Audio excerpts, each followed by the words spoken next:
दोस्तों, फास्फोरस एक ऐसा तत्व है जो डीएनए, आरएनए, हड्डियों और दांतों समेत तमाम जगहों पर मौजूद होता है और ये हमारे लिए भी बेहद जरूरी है। लेकिन इसकी खोज की कहानी 50 बाल्टी मानव पेशाब से होकर निकलती है, इस बात पर आपको यकीन नहीं होगा। वैसे तो राहुल गांधी देश के पहले इंसान थे जिन्होंने आलू से सोना बनाने की मशीन का जिक्र किया था। ऐसी मशीन लगाऊंगा, इस साइड से आलू घुसेगा, उस साइड से सोना निकलेगा, इस साइड से आलू डालो, उस साइड से सोना निकालो। अरे कहना क्या चाहते हो? शायद उन्होंने उन वैज्ञानिकों के बारे में पढ़ा होगा जिन्होंने 1600 के दशक में पेशाब से सोना बनाने की तकनीकी का खोज कर रहे थे। वैसे आज भी राहुल गांधी की बातों को हम लोग भले ही मजाक में ले लेते हैं, लेकिन एक समय था जब दुनिया भर के वैज्ञानिक सोना बनाने के लिए अजीबो तरह के एक्सपेरिमेंट किया करते थे।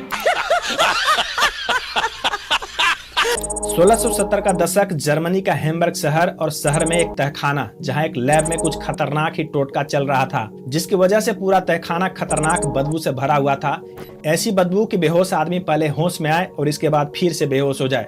ये बदबू थी मानव पेशाब की, वो भी 1 या 2 बाल्टी नहीं बल्कि पूरे के पूरे 50 बाल्टी। दरअसल यहाँ पर पेशाब उबालकर सोना बनाने की कोशिश की जा रही थी और ये कोशिश कर रहे थे जर्मन एल्केमिस्ट हेनिंग ब्रांड। घंटों तक पेशाब उबालने के बाद सोना तो नहीं बन पाया, लेकिन तब सोने से महंगी एक चीज ब्रांड ने खोज ली। दरअसल यह वो दौर था जब लोग एल्केमी के प्रयोग किया करते थे, जिसमें वो पारस पत्थर या सोना बनाने के प्रोसेस को खोजना चाहते थे। लोगों को लगता था कि किसी न किसी तरीके से दूसरे तत्वों को सोना में बदला जा सकता था। अमेरिकी पत्रकार और लेखक बिल ब्रायसन अपनी किताब ए short history of nearly everything में लिखते हैं, केमिकल साइंस में शायद ही कोई अजीब और संयोग से हुई खोज 1675 में की गई हेनिंग ब्रांड की खोज जैसी हो। ब्रांड को यकीन हो गया था कि इंसानों के पेशाब से सोना छाना जा सकता था। शायद रंग की समानता ऐसा सोचने की एक वजह रही हो। वे आगे लिखते हैं कि ब्रांड ने कई तरीके अपनाए। पहले तो उन्होंने पेशाब को उबालकर एक पेस्ट में बदला, जो कि बेहद बदबूदार पेस्ट था। इसके बाद कुछ पारदर्शी और मोम जैसा पदार्थ बनाया। हालांकि घंटों के इस प्रयोग में वो तो नहीं मिल पाया जिसकी उम्मीद में ब्रांड थे, पर उस समय एक चीज ब्रांड ने खोज ली जो कि अंधेरे में चमकती थी, एक कई बार हवा के संपर्क में आने पर जल उठती थी। ब्रांड ने जो चीज खोजी थी उसे बाद में फास्फोरस की संज्ञा दी गई। इस शब्द की अगर ग्रीक और लैटिन जड़ों तक जाने की कोशिश किया जाए तो इसका मतलब होता है रोशनी वाली एक चीज। ब्रांड ने संयोग से तत्व तो खोज लिया, पर एक समस्या थी, इसे बनाने के लिए कच्चा माल कहां से लाए। जल्द ही व्यापारियों और केमिस्टों को इस तत्व के बारे में पता चला और लोगों ने इस नए तत्व के इस्तेमाल की सोची। नए प्रयोग करने चाहे, पर दिक्कत थी कि फास्फोरस बनाने का ये मुश्किल और नाक की नसें फाड़ देने वाला प्रोसेस। इसी दिक्कत के चलते तब फास्फोरस की कीमत सोने से भी ज्यादा थी। आज के हिसाब से अगर देखें तो उस समय 30 ग्राम की कीमत $500 या फिर 41,000 रुपए के आसपास थी।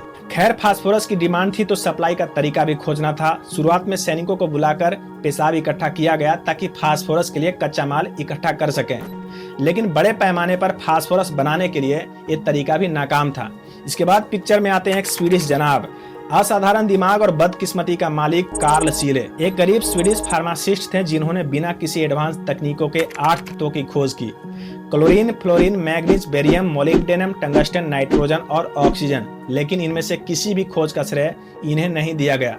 कहें तो जितना तेज इनका दिमाग था उतनी खराब इनकी किस्मत। लेकिन एक श्रेय इन्हें बराबर मिला, बड़े पैमाने पर फास्फोरस बनाने का तरीका खोजने का।